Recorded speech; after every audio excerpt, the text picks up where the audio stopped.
The Two Koi and the Dragon's Gate. In the heart of the emperor's garden, where weeping willows kissed the water's edge, lived two koi fish, Kaito, with scales of shimmering gold, and his sister Hana, a flash of polished silver. Their days were a gentle dance beneath the sun-dappled surface. One afternoon, as they rested near a mossy stone, they heard the ancient turtle, Kamikichi, speak of a legend. Beyond this pond, he rasped, his voice like grinding stones.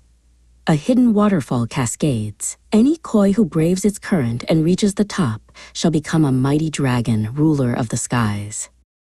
A fire ignited in Kaito's eyes. A dragon! I will find this waterfall and claim that power, he declared, his golden scales flashing. But Hana circled him anxiously. Brother, the river is vast and filled with perils. Is such power worth the risk? Our home is here.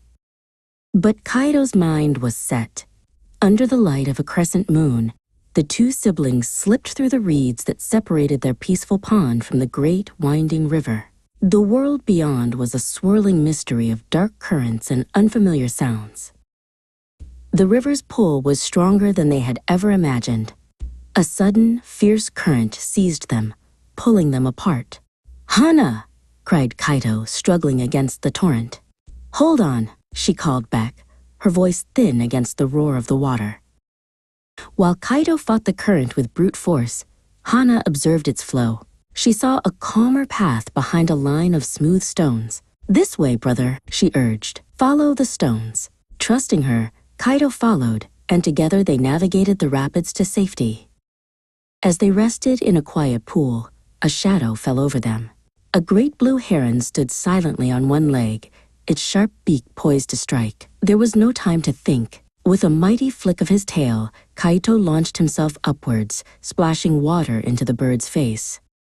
The heron, startled, shook its head, giving Hana the moment she needed to dart beneath a broad lily pad. Kaito quickly joined her. "Your bravery saved us," Hana whispered. Kaito looked at his sister. "And your wisdom guided us.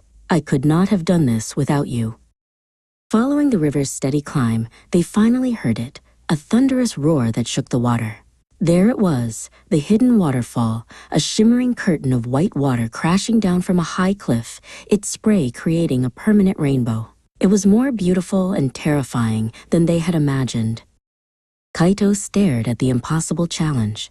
He could feel the power in the water, but as he looked at Hana, her silver scales glowing in the mist, he understood.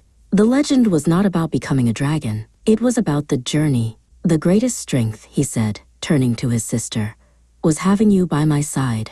Together, they turned and began the long swim home.